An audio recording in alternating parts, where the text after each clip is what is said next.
जिसके यहाँ भागवत विराजमान हैं, कहते उसके यहाँ साक्षात भगवान श्रीहरि विराजमान हैं। जो एक श्लोक, आधा श्लोक, चौथा श्लोक भी रोज भागवत का पढ़ता है, उसे राजसूय अश्वमेध आदि यज्ञों का फल सहज ही प्राप्त हो जाता है। ऐसी श्रीमद् भागवत की महिमा है। जिसने यह दिव्य कथा नहीं सुनी, उसको सनकादिकों ने सठ कहा। वो सठ है। और इतना ही नहीं, संत कभी गाली गलौज नहीं करते, लेकिन कथा न सुनने वालों पर सनकादिक इतने नाराज हो गए कि उन्होंने कहा कि आजन्म मात्रमपियेन शठेन किंचित चित्तम विधाय सुख शास्त्र कथा न पीता चांडाल वच्च खरवद वततेन नीतम मिथ्या स्वजन्म जननी जन दुख भाजा। वो चांडाल के समान है, गधे के समान है। चांडाल कहने पर भी संतोष नहीं हुआ, बोले नहीं, गधे के तुल्य है। और फिर इतना ही नहीं, बोले कि वस्तुतः हुआ अपनी माता को प्रसव की वेदना देने के लिए ही पैदा हुआ। जिसने भगवान की मंगलमयी कथा का श्रवण नहीं किया, वह जीवित ही मुर्दे के समान है, पाप कर्मा है। इतना ही नहीं, वो पशु के तुल्य है, धरती का बोझ है। जो भागवत की कथा नहीं सुनता, भगवान के चरित्र को नहीं सुनता, वो तो धरती का भार है।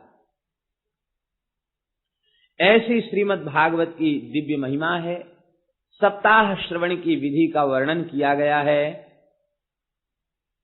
अभी श्रीमद् भागवत की चर्चाई हो रही थी महात्म्य की, कि श्री भक्ति महारानी प्रकट हो गईं। भक्ति ही सुतौ तौ तरुणौ गृहीत्वा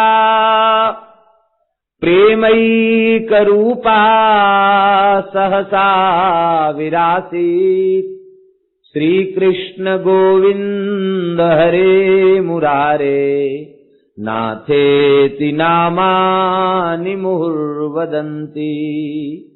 भगवान नाम संकीर्तन करती हुई भक्ति महारानी प्रकट हो गईं। सब लोगों ने कहा कि अरे ये कौन है, कहां से आई, कौन है। श्रोताओं का समाज खचाखच भरा हुआ है, बीच में मार्ग भी नहीं छोड़ा गया है, और ये कहां से प्रकट भय हैं, ये कौन है। सनकादिकों ने कहा आश्चर्य मत करो, कथार्थ तो निष्पतिता धुनोयम, ये कथार्थ से ही प्रकट भई है। भक्ति महारानी ने कहा कि भगवान आप संतों की कृपा से मैं पुष्ट हुई अपने पुत्रों के साथ, तो अब आप कृपा करके बता मैं कहां रहूं जहां कोई दूसरा क्लेश हमको छू न सके। सनकादिक भगवान ने कहा भक्तेषु गोविंद स्वरूप कर्त्री प्रेमैक धर्त्री भवरोगहंत्री सात्वंच तिष्ठ स्वसुधैर्य संश्रया निरंतरम वैष्णव मानसानी। हे भक्ति महारानी, तुम्हारी कृपा जिस जीव पर हो जाती है वो तो भगवत स्वरूप ही हो जाता, गोविंद स्वरूप बना देने वाली हो, प्रेम का संपादन कराने वाली हो, भवरोग को समाप्त करने वाली हो। ऐसी हे भक्ति महारानी, तुम ऐसी कृपा करो कि ये जो भागवत के विशुद्ध श्रोता हैं, वैष्णव हैं, इनके हृदय में तुम निरंतर निवास करो। निरंतरम वैष्णव मानसानी। भक्ति महारानी ने कहा जो आ गया, और ज्ञान वैराग्य के साथ वे श्रोताओं के हृदय में विराजमान हो गई। जो भागवत की कथा श्रवण करने बैठते हैं, भक्ति महारानी ज्ञान वैराग्य के साथ उनके हृदय में आके विराजमान हो जाती है। लेकिन एक बात है, ईमानदारी से कथा सुनने बैठे। ईमानदारी की कथा क्या है, माने भीतर से यह संकल्प करके कि हमें संसार से छूट कर भगवान के चरणों में जाना है, ये संकल्प लेकर कथा सुनना, ये ईमानदारी से कथा सुनना। ईमानदारी से कथा का श्रवण करें तो निश्चित ही ज्ञान वैराग्य भक्ति महारानी अंतःकरण में विराजमान हो जाएंगी। और फिर श्री ठाकुर जी जितने निकट हमारे हैं, उतना निकट कोई दूसरा हो ही नहीं सकता है। वे तो अतिशय निकट हैं। और उनकी सहज प्राप्ति हो जाती है। नारद जी ने कहा भगवान प्रयोजन तो पूर्ण हो गया, भक्ति ज्ञान वैराग्य का पोषण हो गया, लेकिन एक कृपा करके और बतावें, क्या किसी पापी का भी कल्याण कथा सुनने से हुआ है?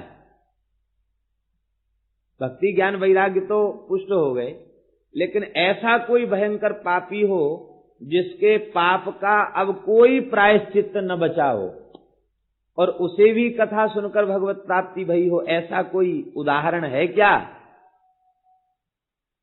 जिसको लोग दलील कहते हैं, वकील लोग दलील देते हैं, ऐसा हुआ था, ऐसी घटना घटी थी। तो आप कोई दलील दीजिए जिसमें लोगों को विश्वास हो जाए कि हाँ भागवत की ऐसी महिमा है। तो श्री सनकादिक दलील दे रहे हैं, कहते तुंगभद्रा नदी के तट पर एक ब्राह्मण देवता निवास करते थे सुंदर नगर में। उनका नाम था आत्मदेव, उनकी पत्नी का नाम धुंधुली था। वे अतिशय सुंदरी थी और उत्तम कुल में उनका जन्म हुआ था। स्वभाव बहुत अच्छा इनका नहीं था, लोक वार्तारता, संसार की बातचीत बहुत करती, बहुत बोलने वाली थी, घर के काम में बड़ी शूरवीर थी और बड़ी कंजूस थी, कलह प्रिया, झगड़ा करने का इनका स्वभाव था। पंडित जी के कोई संतान नहीं थी, आपने आधी संपत्ति का व्यय कर दिया दान पुण्य में, लेकिन फिर भी पुत्र नहीं हुआ। बड़े बड़े अनुष्ठान किए फिर भी पुत्र नहीं हुआ। एक दिन पुत्र के दुख से दुखी होकर के वे मरने का संकल्प लेकर के सरोवर के तट पर पहुंच गए। भगवान ने कृपा करके यति रूप में दर्शन दिया। ये भगवत प्रेरणा से ही ये संत आए थे, भगवान की ही विभूति, भगवान ही पधारे थे। क्योंकि इतना विद्वान कर्मकांडी ब्राह्मण और वह केवल पुत्र के कारण देह का त्याग कर दे, यह भगवान को सहन नहीं हुआ। भगवान ब्रह्मण्य देव हैं, यति रूप धारण करके आए और भगवान ज्ञान देने ही आए थे, संसार से मुक्त करने आए थे। लेकिन ममता रतसन ज्ञान कहानी, अति लोभीसन विरति बखानी। जिसके चित्त में ममत्व है संसार के प्रति, उसको ज्ञान वैराग्य की चर्चा का उसके ऊपर कोई प्रभाव नहीं होता। भगवान ने कहा पंडित जी आप क्यों रो रहे हैं, क्यों इतनी चिंता ब्राह्मण देवता आपको हो रही है, अपने दुख का कारण बतावें। ब्राह्मण बोले महाराज क्या करें, जब हम तर्पण करते हैं तो हमारी अंजलि का जल गर्म हो जाता है। कैसे हो जाता? कहते पितरों के गरम गरम श्वास प्रश्वास से जल गर्म हो जाता। अब ये बेचारे ये तो तर्पण कर रहा है, इसके बाद इसके वंश में कोई तर्पण करने वाला नहीं। देवता भी हमारी वस्तु को स्वीकार नहीं करते, संतान के बिना जीवन धिक्कार है, घर भी धिक्कार के योग्य है, धन भी धिक्कार के योग्य है, संतान नहीं तो कुछ नहीं।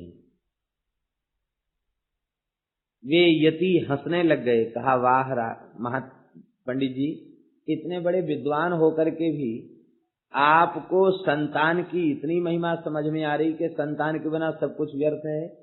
अरे विवेक को स्वीकार करो, अपने विवेक का आदर करो, अपना जो विवेक भगवान ने हमें दिया है उसका आदर करो, तो तुम्हारी ये दुर्दशा नहीं रहेगी। संसार की वासना का त्याग कर दो। देखो 7 जन्म तक तुम्हारे पुत्र का सुख नहीं है। और दूसरी बात यह है कि पुत्र से सुख मिलता है, ये भ्रम है, इसका त्याग कर दो। जिस सगर के 60,000 पुत्र थे उसे भी रोना पड़ा, और जिस अंग के एक पुत्र बेन था उसे भी दुखी होना पड़ा। तो एक वाला भी दुखी और 60,000 वाला भी दुखी, तो सुखी कौन? इसलिए तुम तो भजन में लग जाओ, भजन से ही सुख होगा। सुखमस्ति विरक्तस्य मुनेः एकांत जीविनः, सब कुछ छोड़ के एकांत में भजन करने वाले सुखी हैं। यह सुनते ही ब्राह्मण देवता बोले कि भगवान अब तो मैं जरूर प्राण त्याग दूंगा। क्यों कि आप बड़े त्रिकालदर्शी महात्मा मालूम पड़ते हैं, 7 जन्म तक की आपने देख लिया, इसका मतलब आप समर्थ हैं, ब्रह्मा की लिपि को पढ़ने में समर्थ हैं, तो आप फिर देने में भी समर्थ हैं। अब यदि आप पुत्र नहीं देंगे तो ये ब्रह्म हत्या आपके ही सिर पर जाएगी। अब तो हमको पुत्र दे ही दीजिए। आपने जिस सन्यास आश्रम का वर्णन किया, उस सन्यास आश्रम में क्या सुख है? पुत्रादि सुख ही नोयम सन्यास शुष्क एव ही गृहस्थः सरसो लोके पुत्र पौत्र समन्वितः। सन्यास आश्रम में कोई सुख नहीं है, न तो पुत्र का सुख है, न स्त्री का सुख है, न घर न द्वार, कभी कहीं तो कभी कहीं, और न कोई निश्चित उपाय के कहाँ क्या रहना है, कहाँ क्या पाना है। भगवान के सहारे आकाश वृत्ति से जब निर्वाह हो जाए, मधुकरी वृत्ति से निर्वाह करना है। यहां तो कोई किसी की खोज खबर लेने वाला है नहीं, ध्यान देने वाला है नहीं, तो वस्तुतः गृहस्थ आश्रम ही श्रेष्ठ है। यति ने एक फल निकाला और फल दे दिया, बोले ले जाओ अपनी पत्नी को खिला देना, सत्य शौच सदाचार आदि का पालन करेगी तो इसको उत्तम पुत्र की प्राप्ति होगी। ये फल लेके आए, ब्राह्मणी को दे दिया, लेकिन उसका तो स्वभाव ही था अपने पति के साथ छल करना, उसने उस फल को नहीं खाया और अपनी किसी दुष्ट सहेली से मंत्रणा करके उस फल को एक गाय को खिला दिया और उसके पुत्र को ले लेने की योजना बना ली और पतिदेव से कह दिया कि मैं गर्भवती हूं। वे बड़े प्रसन्न भये, गर्भिणी के सारे अभिनय वह करने लग गई और इसके बाद जब पुत्र हुआ तो वो तो रातों रात पहुंचाया गया बेटा था, दूसरे का ही था। उसके पुत्र को इसने धन देकर खरीद लिया। पंडित जी बड़े प्रसन्न हुए, बोले क्या करें महाराज, स्तन्यव नास्ति कुचे मम, दूध नहीं है हमारी छाती में, क्या करें। माता होए तब तो दूध होए, तो माता है नहीं, कहां से दूध आवे। पंडित जी घबरा गए, भोले भाले नहीं समझ सके क्या रहस्य हो सकता है। बोले तो देवी क्या किया जाए। बोले हमारी एक सहेली है, उसका बेटा मर गया, उसकी छाती में दूध है, आप कहें तो वो पालन पोषण कर देगी। आपने कहा ठीक है कोई बात नहीं, उसी को बुला लिया, उसके दूध को पी के वो पला। जिस माता ने धन के लालच में पुत्र को बेच दिया, वह माता कोई उत्तम तो हो नहीं सकती। सब झूठ के ऊपर बात आधारित, छल के ऊपर बात आधारित। इसके नामकरण संस्कार का जब अवसर आया तो सब ब्राह्मणों को फटकार के भगा दिया धुंधुली ने, और उसने कहा कि नामकरण मैं करूंगी। धुंधुकारीति नाम मात्रा प्रतिष्ठितम, मैया ने नाम रखा धुंधुकारी। इसका तात्पर्य है नामकरण संस्कार शास्त्रीय विधि से होना चाहिए। मैया ने रख दिया, किसी ने रख दिया, ये ठीक नहीं है। नाम की विधि है, नाम कैसा होना चाहिए। बोले जक्षरम चतुरक्षरम बा नाम कुर्यात, भाष्यकार पतंजलि कहते हैं जक्षरम चतुरक्षरम बा नाम कुर्यात कृतम कुर्यान्न तद्धितम। कृत प्रत्यांत नाम होना चाहिए, तद्धित प्रत्यांत नाम नहीं होना चाहिए। 2 अक्षर का हो या 4 अक्षर, बहुत लंबा चौड़ा नाम भी नहीं होना चाहिए। और 3 पूर्व पुरुषों का स्मरण कराने वाला हो, पिता, पितामह और प्रपितामह, 3 पीढ़ियों का स्मरण कराने वाला हो नाम। और अनरिप प्रतिष्ठितम, किसी शत्रु का नाम न हो, जिससे प्रबल शत्रुता है उसका नाम न हो। ये नामकरण की विधि है। मैया ने नाम रख दिया, उसका प्रभाव क्या हुआ। अज्ञान तमोगुण की वृत्ति का नाम है धुंधुली, और उस वृत्ति का विस्तार करने वाला धुंधुकारी। जैसी मैया वैसा ही बेटा हो गया। धुंधुकारी के जन्म के 3 महीने के पश्चात जिस घर की गाय को फल खिला दिया गया था, उस गाय ने भी एक बालक को जन्म दिया। यही महापुरुष हैं श्री गोकर्ण जी महाराज। बोलो श्री गोकर्ण जी महाराज की जय। ये इनका नाम गोकर्ण रखा गया और सब संत, सब लोग आकर के इनका दर्शन करते और कहते देखो कहां तो इस ब्राह्मण के भाग्य में एक पुत्र नहीं था, अब ब्राह्मणी ने भी पुत्र को जन्म दिया और गाय ने भी पुत्र को जन्म दिया। भगवान जब देते हैं तो छप्पर फाड़ के देते हैं, ठाकुर जी जब देते हैं तो छप्पर फाड़ के देते हैं। एक संत हो गए पीपा जी महाराज, राजस्थान के झालावाड़ के गागरोनगढ़ के नरेश पीपा जी महाराज, बड़े सिद्ध संत हुए श्री पीपा जी। तो राजस्थान में आप एक जगह थे, तो तालाब के निकट गए, तो शौच के बाद शुद्धि के लिए मिट्टी खोद रहे थे, तो सोने का घड़ा मिला, उसमें मोहर भरी थी। तो व्याकुल हो गए, अरे राम राम, धन का स्पर्श हो गया, मिट्टी से उसको पूर दिया।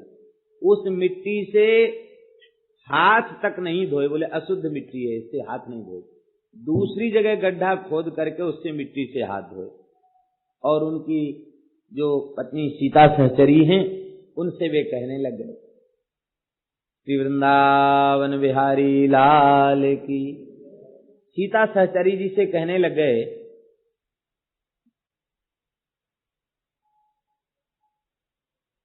कि देवी, आज तो हम गए थे, तो ऐसे ऐसे धन का घड़ा मिला, तो हमारे चित्त में बड़ी ग्लानि हुई। अब चोर उनकी कुटिया के पीछे बैठ करके सुन रहे थे, वहां अमुक अमुक जगह है,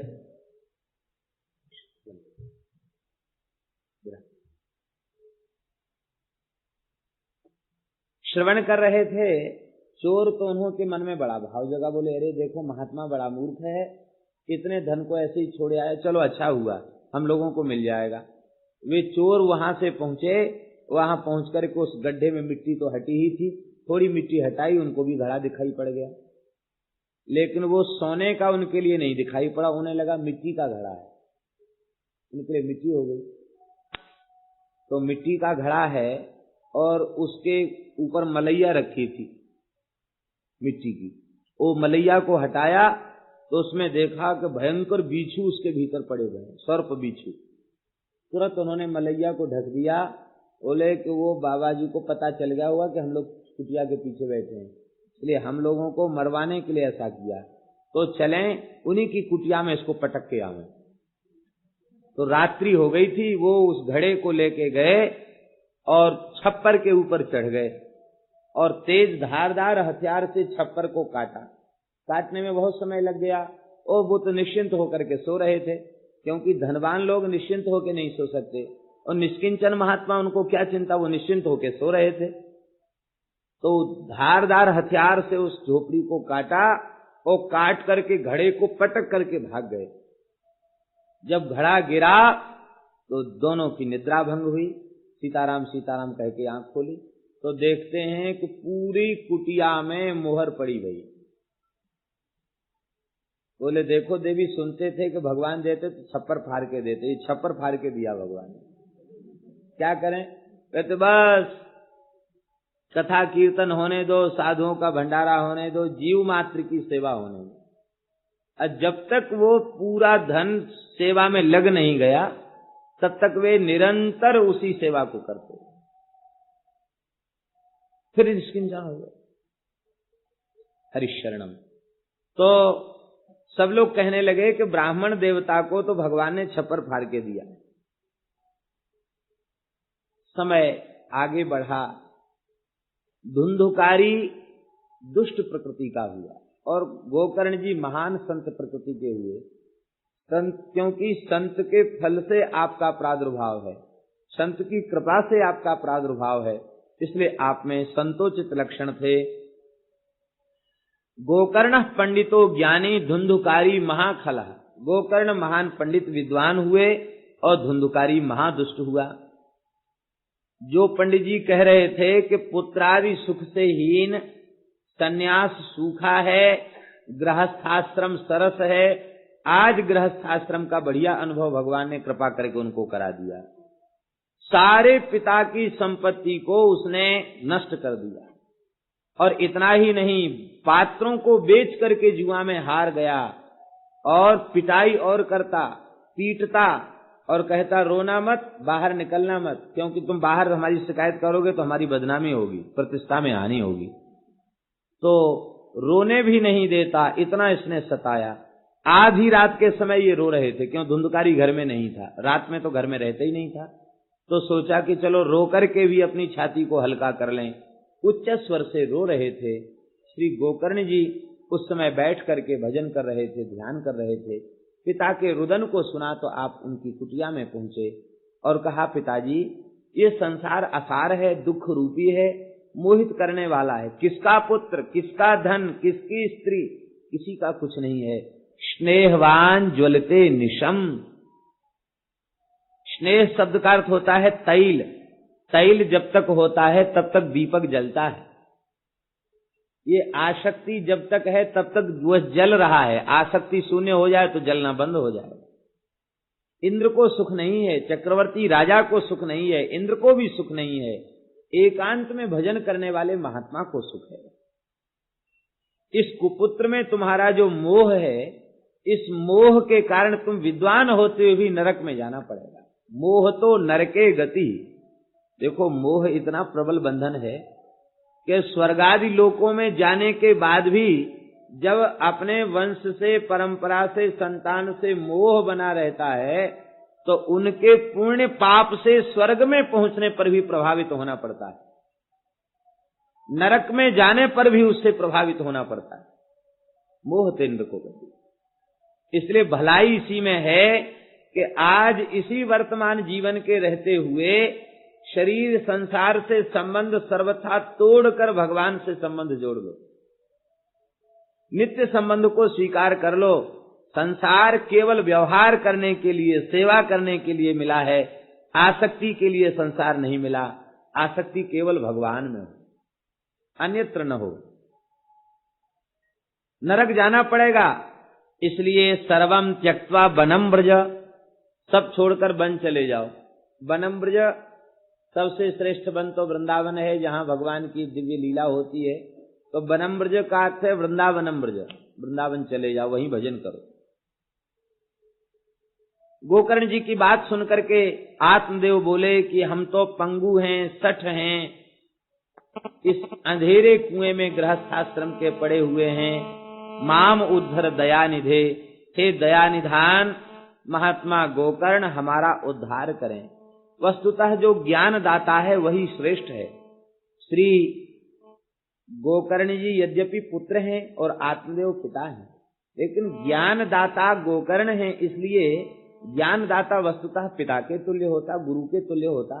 तो अपने ज्ञान दाता श्री गोकर्ण जी से कहा, हे दयानिधान, हे गोकर्ण महाराज, आप कृपा करके हमारा उद्धार करें। जब तक आर्त भाव से प्रार्थना नहीं होगी भगवान से, भगवान के प्राण प्यारे भक्तों से, तब तक वे कृपा नहीं करेंगे।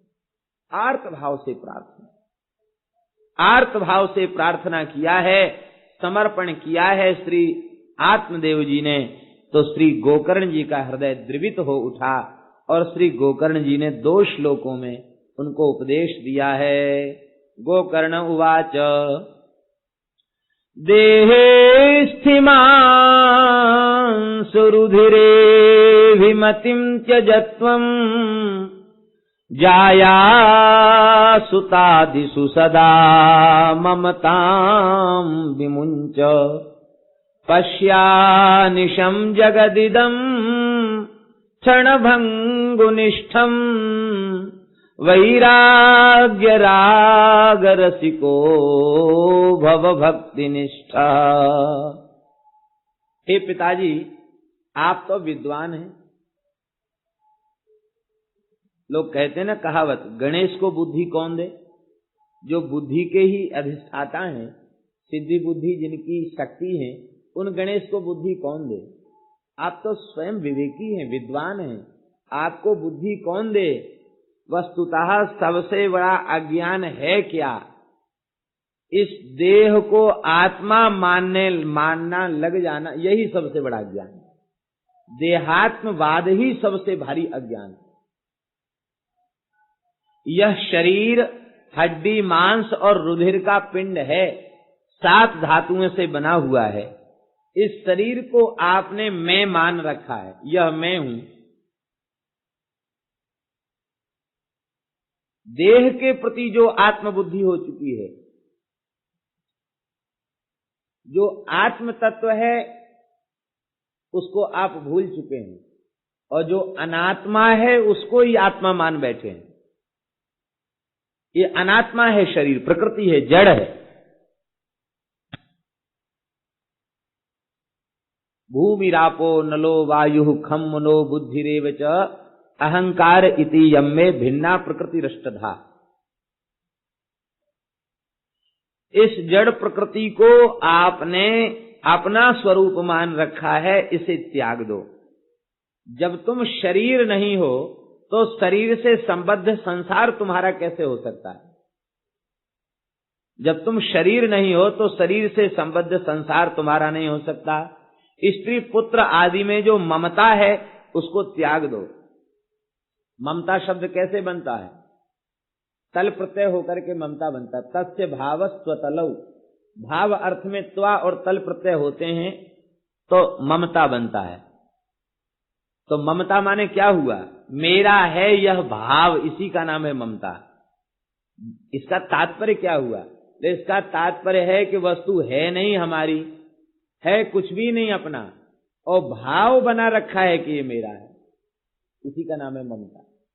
है नहीं, है तो एक रोम भी अपना नहीं है। शरीर तो बहुत बड़ा है, बहुत वजन का है, बहुत लंबा चौड़ा है। इस शरीर का एक रोम हमारा अपना नहीं है। एक रोम हमारा अपना होता तो कह देते पकना मत, काले ही बने रहना, झड़ना भी मत। एक रोम के मालिक हम नहीं है, एक रोम हमारा अपना नहीं है, उस पर भी हमारा स्वामित्व नहीं है। तो कैसे कह सकते हैं कि यह हमारा है? जब शरीर ही हमारा नहीं है तो शरीर से संबद्ध संसार हमारा कैसे हो सकता है? हम भगवान के हैं और भगवान मेरे हैं, इस भाव को स्वीकार कर लो। जाया सुतादिषु सदा ममताम विमुंचो, ममता का त्याग कर दो। लेकिन ममता है ऐसी कि छूटती नहीं। गोस्वामी जी महाराज कहते ममता तू न गई मेरे मन से, पाके केस जन्म के साथी, ज्योति गई नैनन से, ममता तू न गई मेरे मन से। ममता समाप्त नहीं होती। ममता के दोष की निवृत्ति कैसे हो? बहुत सुंदर उपाय बताया।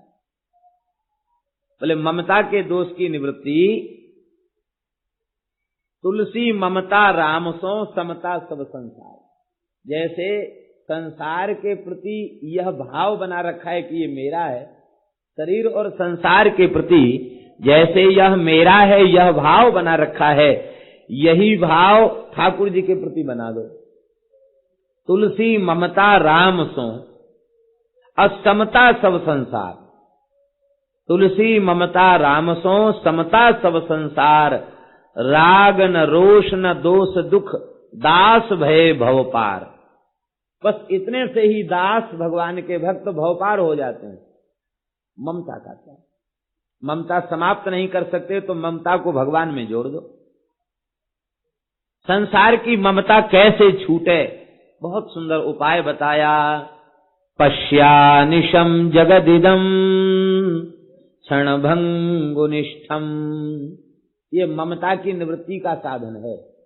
पश्यानिशम जगदिदम क्षणभंगुनिष्ठम। इतम, यह जगत, यह जो जगत है यह क्या है? क्षणभंगुनिष्ठ है। संसार की प्रत्येक वस्तु नाशवान है।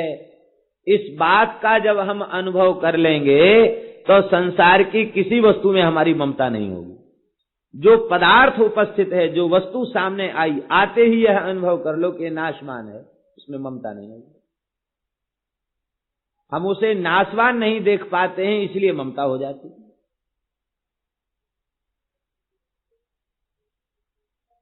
जो नाशवान जगत की वस्तुओं को अविनाशी मान लेते हैं, उनमें ममता हो जाती है। और अच्छी से अच्छी वस्तु है लेकिन वह नाशवान है, इस रूप में जब देखेंगे तो उसमें ममता नहीं।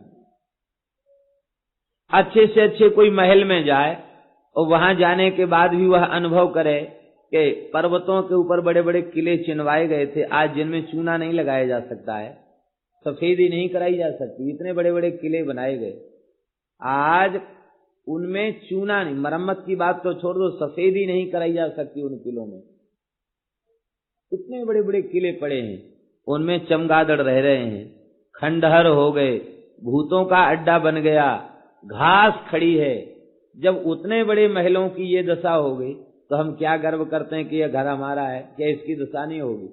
कितने नगर थे वहां जंगल हो गए, कितने जंगल थे वहां नगर हो गए। ये प्रकृति का खेल है, उलट पैर होता ही रहता है। ऐसा विश्वास यदि कोई कर ले तो फिर संसार की किसी वस्तु में उसकी आसक्ति नहीं होगी, संसार की किसी वस्तु में उसका ममत्व नहीं होगा। पश्यानिशम जगदिदम क्षणभंगुनिष्ठम वैराग्य राग रसिको भव भक्ति निष्ठा। वैराग्य राग के रसिक हो जाओ और केवल कोरे वैराग्य राग रसिक मत बनना। भक्ति निष्ठा वैराग्य राग रसिको भव, भक्ति निष्ठ वैराग्य राग रसिक हो जाओ। हमारा योग, हमारा तप, हमारा ज्ञान, हमारा वैराग्य किस लिए है?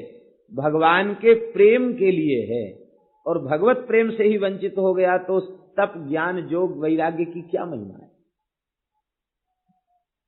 भक्ति निष्ठ वैराग्य राग रसिक बनो। वैष्णव सिद्धांत क्या है? वैष्णव सिद्धांत यही है। वैष्णव ज्ञान का अनादर नहीं करते, कर्म का अनादर नहीं करते, वैराग्य का अनादर नहीं करते। उस ज्ञान, कर्म, उपासना और वैराग्य का अनादर कर देते हैं, उसको हाथ जोड़ लेते हैं। जो ज्ञान, जो वैराग्य, जो कर्म, जो उपासना भगवत प्रेम के स्वरूप को ढक ले, भगवान की भक्ति का अंग बनकर ज्ञान रहे, भक्ति का अंग बनकर वैराग्य रहे, भक्ति का अंग बनकर कर्म रहे, भक्ति का अंग बनकर उपासना रहे, तो अनादर नहीं है, तो आदर है। यही वैष्णव धर्म है, यही भागवत धर्म है। लेकिन जो ज्ञान, जो कर्म भक्ति के स्वरूप को ही ढक ले, प्रेम का तिरस्कार कर दे, भक्ति का तिरस्कार कर दे, ऐसे ज्ञान, वैराग्य, कर्म का आदर भगवान के भक्त नहीं करते हैं। भक्ति निष्ठ वैराग्य राग के रसिक बन जाओ। धर्मं भजस्व सततं त्यज लोक धर्मान सेवस्व साधु पुरुषान् जहि काम तृष्णाम् अन्यस्य दोष गुण चिंतनमासु मुक्त्वा सेवा कथा रसमहो नितराम पिबत्वम्। हे पिताजी, निरंतर भागवत धर्म का आश्रय लें, लोक धर्म का आश्रय न लें। लोक धर्म का तात्पर्य क्या है? लोक धर्म का तात्पर्य है जो धर्म केवल लोक के व्यवहार तक सीमित है अथवा केवल पारलौकिक भोगों की प्राप्ति तक सीमित है।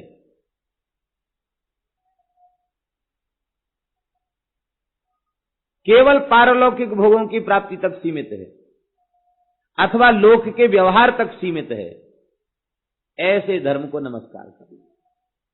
जिस धर्म का सीधा संबंध भगवान से हो उस धर्म का आदर करो।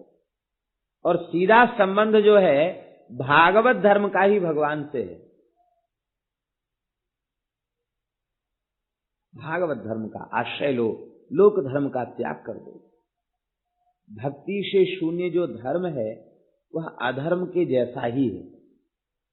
भक्ति विमुख जो धर्म सो अधर्म करी गायो, जोग यज्ञ व्रत दान भजन बिन तुच्छ दिखाए। भक्ति से शून्य ज्ञान भी, भक्ति से शून्य धर्म भी अधर्म के जैसा ही है। भक्ति से शून्य धर्म, उसका फल क्या हुआ? स्वर्ग आदि लोकों में भोगों की प्राप्ति। और स्वर्ग आदि लोकों में भोग प्राप्त करके फिर कहां आया लौट के? धरती पर। पाप का फल क्या हुआ? नरक की प्राप्ति। नरक भोग के फिर कहां आया? धरती पर। तो जिस धरती से धर्मात्मा चला था वो घूम के वो भी वहीं आ गया, और जिस पृथ्वी से पापात्मा चला था वो घूम फिर के वो भी वहीं आ गया। तो परिणाम जब दोनों का एक जैसा हुआ तो भेद क्या हुआ? इसका तात्पर्य है धर्म का सीधा संबंध भगवान से होना चाहिए, लौकिक पारलौकिक भोगों से संबंध न हो। लोक धर्म का त्याग करो। साधु पुरुषान सेवस्व, लोक धर्म का त्याग करके साधु पुरुषों की सेवा करो, क्योंकि भागवत धर्म का बोध सत्पुरुषों की सेवा से ही प्राप्त होगा। भागवत धर्म का स्वरूप क्या है ये अपने आप नहीं मिलेगा, किसी ग्रंथ को पढ़ने से भी नहीं मिलेगा, किसी साधन को करने से भी नहीं मिलेगा। ये भागवतों के आश्रय से पता चलेगा कि भागवत धर्म क्या है। और भागवतों की सेवा करे, भागवतों के सन्निधि में रह करके भागवतों की सेवा करे। लेकिन सेवा में एक सावधानी दे दी, यही काम तृष्णाम, काम तृष्णा को त्याग कर सेवा करे। एक तो दो भाव हैं, एक अर्थ तो ये है साधु पुरुषान सेवस्व, एक वाक्य हो गया, और यही काम तृष्णाम दूसरा वाक्य हो गया।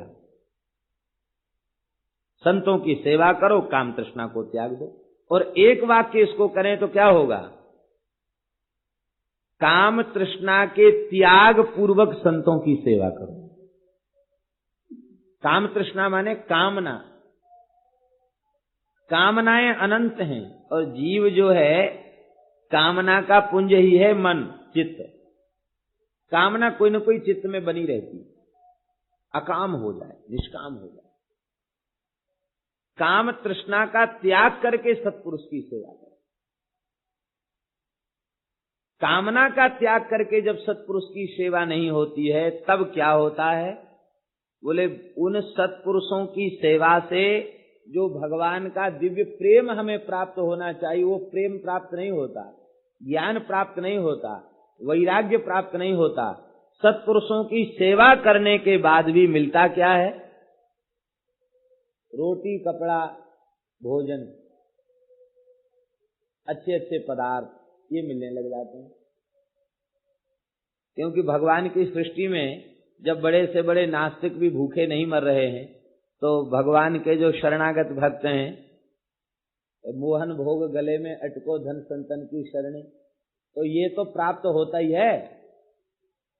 तो यदि निष्काम भाव से सत्पुरुष की सेवा नहीं की गई तो बस अन्न वस्त्र और सम्मान इसी को प्राप्त करके वे सोच रहे थे बस बहुत कुछ मिल गया और अब क्या चाहिए, ये नहीं था यही मिल गया, अब बहुत हो गया, अब क्या जरूरत है। एक तो ये हानि होगी, दूसरी हानि क्या होगी कि सेवा का स्वरूप ये है कि हम जितनी सेवा करें हमारे चित्त में उतना अधिक दैन्य प्रकट होना चाहिए। सेवा के बाद यदि दैन्य का आविर्भाव नहीं हुआ तो निश्चित ही हमारी सेवा में त्रुटि है, दोष है।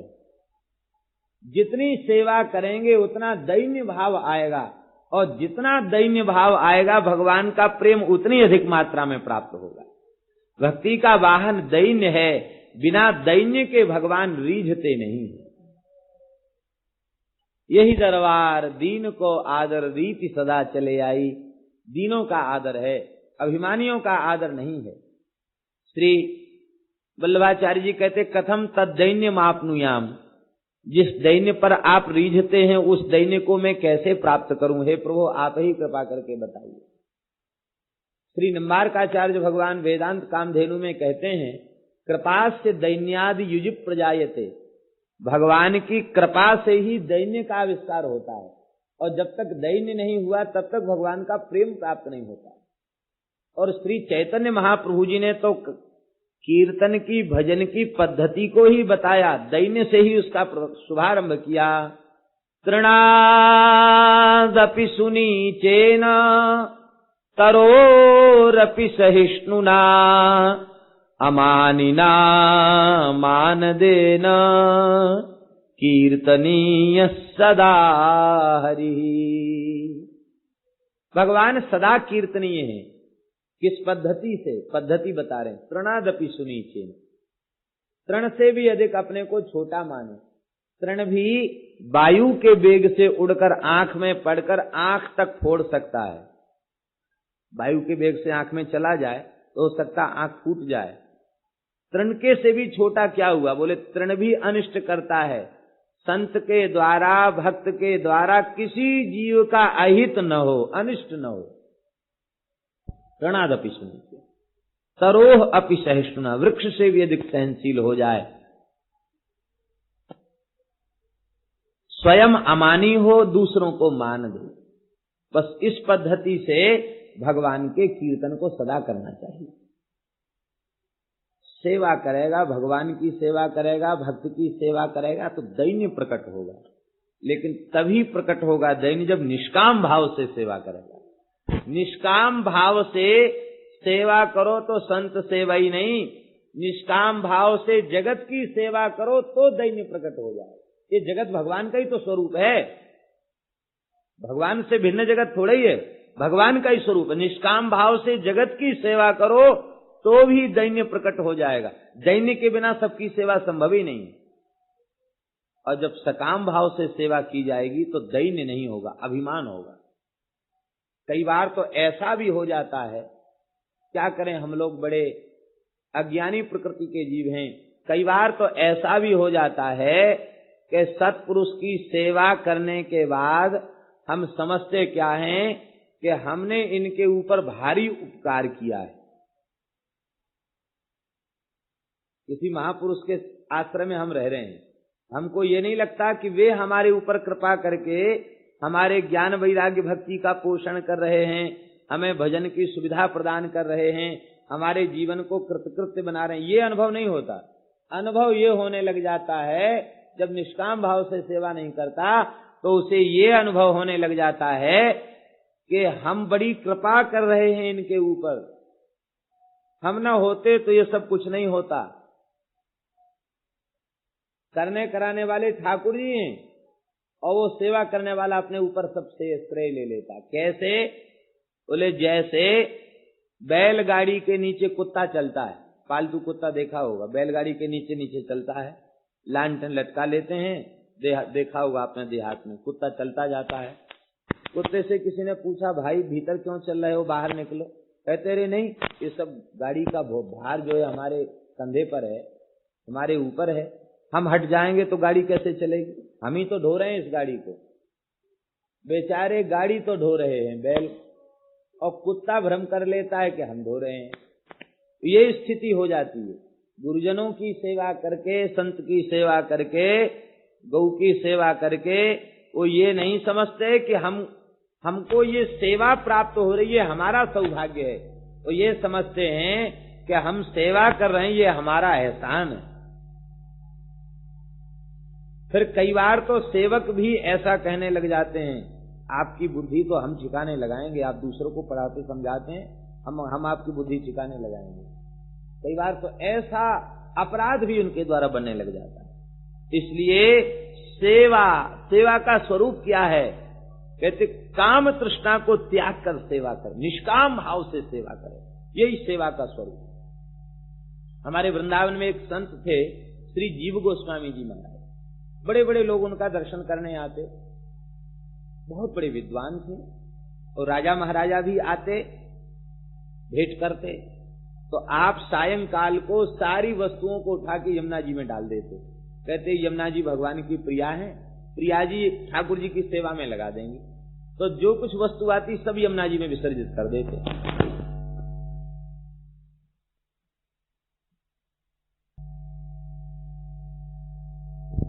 तो नहीं है माइक तो।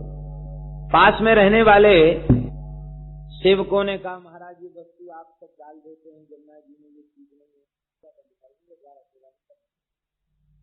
सब सावधान होकर सेवा करने लगे। अब तो जो वस्तु आवे खूब संतों को भोजन करावें और खूब बढ़िया प्रेम से संत की सेवा करें। एक दिन क्या हुआ कि कोई संत महात्मा, 500 साल पुरानी बात है, पैदल ही चलते थे। महात्मा कोई पैदल चलते हुए आए, रात को, आधी रात के समय आए, और वो 2 दिन से भूखे थे, तीसरा दिन चल रहा था। तो उन्होंने आकर के कहा कि भाई यहाँ सेवा होती है, हमको प्रसाद मिले, भोजन दो हमको। भंडारी ने कहा कुठारी के पास चले जाओ, कुठारी ने कहा रसोईया के पास चले जाओ, रसोईया ने कहा पुजारी के पास चले जाओ। बेचारा साधु परेशान। अंत में वह फिर रसोईया के पास बोले महाराज कुछ भी बासी कूसी कुछ भी रखा हो हमको दे दो, हम बहुत भूखे हैं। तो बोले कि अब तो चूल्हा तुम्हारे लिए आधी रात तक चूल्हा चिता के रखें, ज्यादा भूखे हो तो हमको खा जाओ। ज्यादा भूखे हो तो मुझे खा जाओ, मैं बैठा हूं।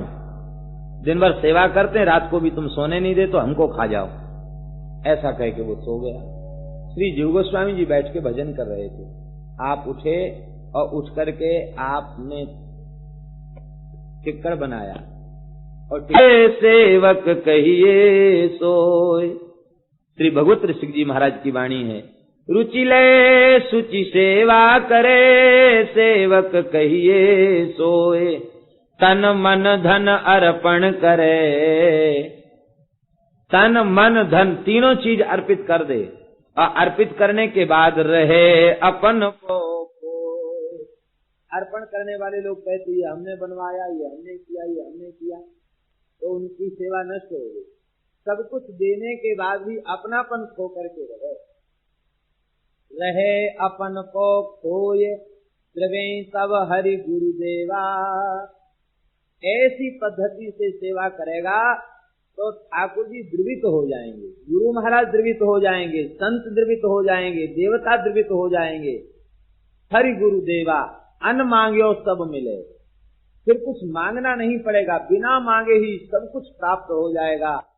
और इस मार्ग के समस्त भेदों को वह जान जाएगा, सेवा के द्वारा ही जान जाएगा। इतना ही नहीं, संचित क्रिय प्रारब्ध कर्म सवे जाए मुझी, ये विशेष बात है। संचित नष्ट हो जाएंगे, क्रियमाण नष्ट हो जाएंगे, प्रारब्ध भी नष्ट हो जाएगा।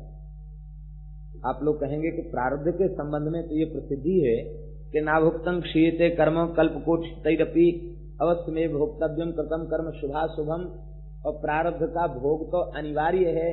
फिर आप कैसे कह रहे हैं कि भगवत ऋषि जी कैसे कह रहे हैं कि प्रारब्ध भी छूट जाएगा? ये अविश्वास की बात नहीं, आचार्यों की वाणी है। इसका तात्पर्य है कि सही निष्ठा से सेवा होगी तो प्रारब्ध भी टल जाएगा।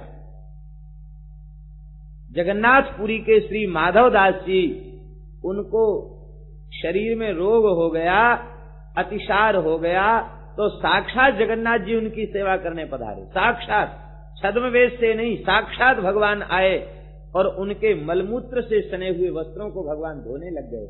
आप रोने लगे, प्रभो मैं पापिष्ठ जीव हूँ, अपने प्रारब्ध का फल भोग रहा हूँ, आप ये मल से सने हुए वस्त्र धो रहे हैं। श्री ठाकुर जी ने कहा तुम हमारे हो ना, और हमारे होकर पीड़ा पाओ, ये कहाँ तक संभव है, मुझसे सहन नहीं होता। ठाकुर जी रोज सेवा करने आते। एक दिन माधव दास जी बोले कि हम तो शरीर छोड़ देंगे, अब हमसे सहन नहीं होता। आपने कहा कि जब तुम शरणागत हो चुके तो तुम्हारा है क्या जिसे तुम छोड़ दोगे? जब तन मन प्राण सर्वस्व तुम समर्पण कर चुके हो तो मरने में भी क्या तुम स्वतंत्र हो?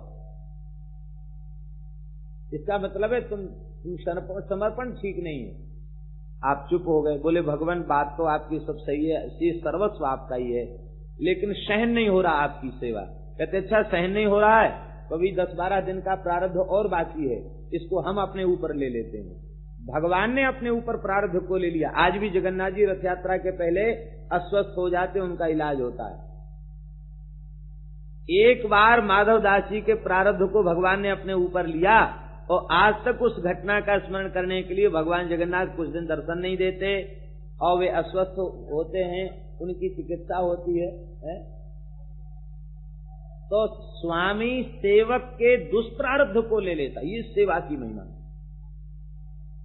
श्री रणछोड़ दास जी नाम के बहुत अच्छे संत थे सौराष्ट्र के। चित्रकूट में बड़ी गुफा में उन्होंने बहुत भजन किया।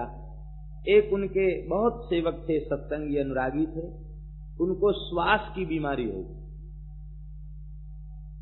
बोले महाराज अब तो हम कृपा का चिंतन भगवान की नहीं कर पा रहे, इतने बीमार हैं, अब तो बस मृत्यु हो जाए। उन्होंने कहा कि देखो 4 महीने की बात और है, 4 महीने बाद ये रोग तुम्हारा छूट जाएगा। महाराज 4 महीना नहीं, अब तो 4 दिन सहन करने का साहस नहीं रहा, श्वास लेना मुश्किल पड़ता, लगता अब प्राण गए, अब प्राण गए। उनको इतनी दया आई उस सेवक के प्रति, खूब सेवा करते थे। बोले ठीक है अच्छा तुम जाओ, 4 महीने तुम्हारे कष्ट को तो हम ही भोग लेंगे, ये उन्होंने कहा। और 4 महीने तक श्वास रोग से भारी पीड़ित रहे वो तुरंत श्वास का रोग हो गया, वो ठीक हो गया। इसका तात्पर्य है के सेवक के प्रारब्ध को भी समर्थ पुरुष अपने ऊपर ले लेते हैं, भोग को भी अपने ऊपर ले लेते हैं। तो संचित क्रिय प्रारब्ध कर्म सवै जाए मुचि।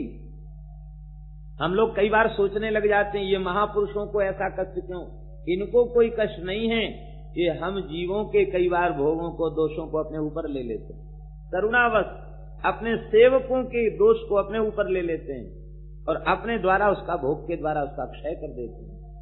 संचित क्रिय प्रारब्ध कर्म सवे जाए मुचि। एक शर्त है, भगवत रसिक अनन्य क्रिया त्यागे अपनी रुचि, अपनी रुचि सो क्रिया करनो छोड़ दे। सेव्य की रुचि के अनुसार क्रिया करे, यही सेवा का स्वरूप है। संतों की सेवा करो और बस परम धर्म का आचरण करो, न तो किसी के दोष का चिंतन करो, न किसी के गुण का चिंतन करो। निरंतर भगवान की कथा, निरंतर भगवान की सेवा करो। सेवा कथा रसमहो नितराम पिबत्वम। यह सुनते ही आपने ग्रह त्याग कर दिया, वृंदावन चले आए, वहां बैठकर आप भजन करने लग गए। श्री कृष्ण माप नियतम दशमस्य पाठात, 10वें स्कंध का पाठ करके अथवा 10 लक्षण वाले भागवत का पाठ करके आपने भगवान के चरण कमलों को प्राप्त किया।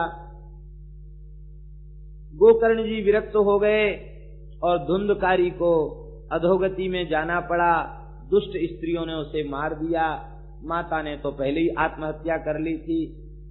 श्री गोकर्ण जी ने इसके उद्धार के लिए श्रीमद् भागवत की कथा सूर्य नारायण के आदेश से सुनाई। श्रीमद् भागवतान मुक्ति सप्ताह वाचनं कुरु, ये आदेश सूर्य भगवान ने दिया और उन्होंने कथा सुनाई। ये बांस के छिद्र में आकर बैठ गया, क्रमशः प्रतिदिन एक गांठ चटक जाती, अंतिम दिन आखिरी गांठ चटक गई और जैसे ही गांठ चटकी कि चटकते ही वह प्रेत सामने आकर प्रकट हो गया और प्रकट होकर के दिव्य रूप धारण करके प्रकट हुआ। उसने भागवत की महिमा का वर्णन किया। भगवान का विमान आ गया, विमान में जाने लग गया। तो गोकर्ण जी ने पूछा कि श्रोता बहुत हैं, विमान एक क्यों लाए? कहते श्रवण के भेद से फल में भेद हो गया। सुना सबने, मनन नहीं किया। दूसरी कथा हुई, सबने मनन किया। अब तो अनंत विमान आकाश में छा गए। तुंगभद्रा नदी का स्पर्श कर करके सब विमानों में बैठकर भगवत धाम चले गए। लेकिन गोकर्ण जी ने देह का त्याग नहीं किया। भागवत में लिखा है, गोकर्णम तु समालिंग्य अकरोत् स्वसदृशम बपुः। गोकर्ण जी का प्रेम पूर्वक भगवान ने आलिंगन किया और भगवान के दिव्यालिंगन को प्राप्त करके ही वे भगवत स्वरूप हो गए। सच्चिदानंद के आलिंगन को प्राप्त करके वे सच्चिदानंदमय हो गए। यह देह चिन्मय हो गया भगवान के स्पर्श से। स्पर्श क्यों किया, आलिंगन क्यों किया? बोले ऐसे प्रेमी महात्मा जिनके द्वारा इतने जीव भगवत धाम जा रहे हैं, उनको हम क्या दें? अपने आप को ही भगवान ने दे दिया। आलिंगन माने भगवान ने अपने आप को ही गोकर्ण जी को समर्पित कर दिया और वे भगवान के दिव्य धाम को गए। एक दो घटनाएं ऐसी नहीं, सैकड़ों घटनाएं ऐसी हैं जिनसे यह होता है कि भागवत की कथा से और दिव्य धाम की प्राप्ति भई। एक महात्मा थे हमारे मथुरा में, अस्कुंडा घाट पर रहते थे, गौड़ीय संत थे। तो भागवत की नित्य कथा कहते। उनका एक चेला था, तो वैसे तो वो ठीक रहता और जब कथा शुरू होने को सत्संग होता तो कुछ न कुछ खटपट करने लग जाता। वो कहीं तोड़ फोड़ उठा पटक कुछ न कुछ करने लग जाता। तो उन्होंने कहा, भाई तुम जब कथा होती है तभी तुमको सेवा की सूझती है, कभी कहीं कभी कहीं कभी कहीं। इतनी चंचल प्रकृति तुम्हारी कथा के समय, ये ठीक नहीं है। महात्मा कई बार कहते लेकिन वो मानता नहीं, उसकी प्रकृति थी ऐसी शिष्य की। तो एक दिन महात्मा बोले, अरे तू तो मनुष्य बेकार बन गया, तू तो बंदर है। जैसे बंदर की प्रकृति चंचल होती है, तू तो बंदर है, कथा नहीं सुनेगा तो बंदर बनना पड़ेगा। महात्मा ने कह दिया। अब क्या हुआ कि कुछ दिन पीछे उसका शरीर पूरा हो गया साधु का, और वो जैसे ही कथा शुरू भई वो पेड़ से उतर के आया और प्रणाम करके भागवत जी को सामने बैठ गया। तो महात्मा बोले, अरे भाई गोपाल दास आ गए, आखिर तुम बंदर बन ही गए। अब बंदर बन के तो कथा सुनोगे? ठीक है, रोज कथा सुना करो, ठीक हो जाओगे। महाराज उसने कथा रोज आकर के सुनता, कथा ठीक समय से आ जाता, सत्संग के आगे बैठकर कथा सुनता। इस दृश्य को देखने कई मथुरावासी जाते थे। वो अस्कुंडा घाट पे रहने वाले महात्मा रोज वहां कथा कहते, जमुना जी के तट पे। वो बंदर आके ठीक समय से कथा सुनता। एक बार सप्ताह कथा भई, बिना कुछ खाए पिए उसने सप्ताह श्रवण किया और देह का त्याग किया, मुक्त हो गया। ऐसी कितनी घटनाएं हैं। राजस्थान में एक जगह कथा हो रही थी। दास को तो जानकारी नहीं थी कि किसी प्रेत की निवृत्ति के लिए कथा हो रही है। जंगल में कथा थी और जिस दिन कथा पूरी भई, विशाल बरगद की दाल आवाज करके गिर गई। सब लोग डर गए कि कैसे आवाज भई। बाद में पता चला जो महात्मा आयोजक थे उनको अनुभव हो गया कि जिसके उद्धार के लिए कथा हो रही थी वो डाल टूटने से उसका उद्धार हो गया। हमें अनुभव नहीं हुआ, लेकिन उन महात्मा ने अनुभव बताया कि ऐसा लगा कि उसका उद्धार हो गया। ये कहने का तात्पर्य ये है कि यह कथाएं, ये जो घटनाएं हैं, सर्वथा सत्य घटनाएं हैं। इनमें रंच मात्र भी असत्य का आरोप नहीं करना चाहिए। श्रीमद् भागवती वार्ता प्रेत पीड़ा विनाशिनी, ऐसी भागवत की दिव्य कथा है। बोलो भक्तवत्सल भगवान। कथा के अंत में महासंकीर्तन हुआ। बस इसका उपसंहार हो रहा है। कथा के अंत में महासंकीर्तन हुआ। इस महासंकीर्तन में कौन कौन उपस्थित थे श्री वर्णन कर रहे हैं सूत जी। प्रहलाद स्थालधारी तरल गति तया चोद्धव कांस्यधारी वीणाधारी सुरर्षि स्वर कुशलतया राग करता अर्जुनोभूत इंद्रो वादीन मृदंगम जय जय सुकराः कीर्तने ते कुमाराः यत्राग्रे भाववक्ता सरस रचनया व्यासपुत्रो बभूव। प्रहलाद जी करताल बजा रहे थे, उद्धव जी मंजीरा बजा रहे थे और नारद जी वीणा बजा रहे हैं। और कीर्तन में श्री अर्जुन अत्यंत मधुर कंठ होने के कारण आलाप ये भर रहे हैं। इंद्र मृदंग बजा रहे हैं और सनकादिक जो व्यासासन पर विराजमान है वे जय हो जय हो जय हो करके जय जयकार कर रहे हैं। और व्यास नंदन श्री सुखदेव जी भाव भंगिमा दिखा करके, नृत्य की भंगिमा प्रस्तुत करके वे एक एक भगवान के नाम के भाव को दिखा रहे हैं। गिरधर नाम आता तो गिरधर की झांकी दिखाते, मुरली मनोहर नाम आता तो मुरली मनोहर की झांकी दिखाते। वो झांकी दिखा रहे थे अभिनय करके। ऐसी सुंदर लीला हो रही थी। और ननार्थ मध्य त्रिकमेव तत्र, ज्ञान वैराग्य भक्ति तीनों नृत्य करने लग गए। भक्ति नृत्य करे तो कोई आश्चर्य नहीं, लेकिन ज्ञान नृत्य करने लग गया, वैराग्य नृत्य करने लग गया। ये भगवान की कथा की दिव्य महिमा। ये तीनों नृत्य करने लग गए। और उस समय भगवान ने प्रसन्न होकर के कहा कि तुम लोग वरदान मांगो। तो भगवान की बात सुनकर के सबने क्या कहा, बोले बस। भगवान ने कहा वरदान मांगो सनकादिकों से। नारद जी से कहा वरदान मांगो, आपके इस आयोजन से हम प्रसन्न हैं। वो यही क्षेत्र है आयोजन का, प्रसन्न है, वरदान मांगो। तो क्या वरदान मांगा? नांग नगाह गाथा सुच सर्वभक्तैः एभिस्त्वया भाव्यमिति प्रयत्नात् मनोरथोऽयं परिपूर्णेयस्तथेति चोक्त्वान्तर्धीयताच्युतः। भगवान से वरदान मांगा कि जहां जहां सप्ताह यज्ञ हो, कथा यज्ञ हो, इसी प्रकार से समस्त पार्षदों के साथ पधार कर आप कथा उत्सव की शोभा बढ़ावें और सबके ऊपर कृपा करें। भगवान ने कहा एवमस्तु। तब से ये निश्चय कर लिया ठाकुर जी ने, सब पार्षदों ने, प्रहलाद जी, बलि जी, उद्धव जी, विभीषण जी, इन समस्त वैष्णवों के साथ भगवान ने वचनबद्ध हैं। ठाकुर जी जहाँ कथा होगी उनको पूरी मंडली जमात के साथ जाना पड़ेगा। बोलो वृंदावन बिहारी। श्री ठाकुर जी साक्षात होकर के विराजते हैं। इन कथाओं के अलग अलग समय का वर्णन किया गया। भगवान के परमधाम गमन के 30 वर्ष के बाद भाद्र मास की शुक्ल पक्ष की 9वीं से पूर्णिमा तक कथा श्री सुखदेव जी ने सुख तीर्थ में श्री परीक्षित जी को सुनाई। और इसके 200 वर्ष बीत जाने के बाद अर्थात 230 वर्ष व्यतीत हो जाने के बाद आषाढ़ मास के शुक्ल पक्ष की 9वीं तिथि से गोकर्ण जी ने कथा सुनाई, और इसके भी 30 वर्ष बीत जाने पर अर्थात भगवान के परमधाम गमन के 260 वर्ष बीत जाने पर श्री सनकादिकों ने यह कथा गंगा के तट पर बैठ करके नारद जी को सुनाई। ये कथा का काल दे दिया गया। जब कोई यमदूत धरती की ओर चलता है तो जमराज उसको बुलाते हैं। बुलाते क्यों हैं? कहते वो रहस्य की बात कान में बताई जाती है, उसको बुला करके उसके कान में कुछ कहते हैं। आप लोग कहते कान में कहते हैं, तो कान की बात तो दूसरा सुन नहीं पाता, जिसके कान में कही जाएगी वही सुनता है। लेकिन समर्थ ऋषि सब सुन लेते हैं। सूत जी कहते कि उस कान में कही गई बात को भी व्यास जी ने सुन लिया और पुराण में उसे लिख दिया। अब हम उस बात को आपको सुना रहे हैं। वो कितनी रहस्य की बात है जो कान में कही गई। वो कान में कही गई बात आज खोलकर सुनने को मिल रही है, इससे बड़ा सौभाग्य और क्या हो सकता है। तो अब ये कान की बात है, बड़ी रहस्य की बात है, इसको कान खोलकर सुन लीजिए। क्या बात है?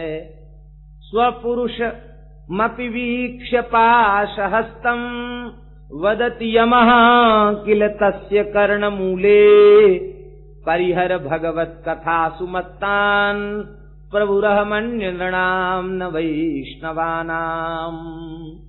फंदा लेकर जाते हुए जमदूत को जब देखते जमराज तो पास में बुलाकर उसके कान में कहते, देखो जा तो रहे हो, लेकिन यदि वह पापी से पापी व्यक्ति भी कथा में झूम रहा हो, कीर्तन में झूम रहा हो, तो उसको दंडोत करके चले आना, उसको मत लाना यहाँ। क्योंकि जिसकी कथा में रुचि है, भगवान नाम में रुचि है, वो तो वैष्णव है। मैं वैष्णवों का स्वामी नहीं हूं, मैं तो विमुखों का स्वामी हूं। जो ठाकुर जी के नाम से विमुख हैं, ठाकुर जी के चरित्र से विमुख हैं, उनको दंड देना हमारा काम है। वो कथा कीर्तन में जो प्रेम में डूब रहे हैं, अनुराग में भरे भरे हैं, उनसे कोई अपराध भी बने तो ठाकुर जी के ऊपर है उनका भार, चाहे दंड दें चाहे क्षमा करें।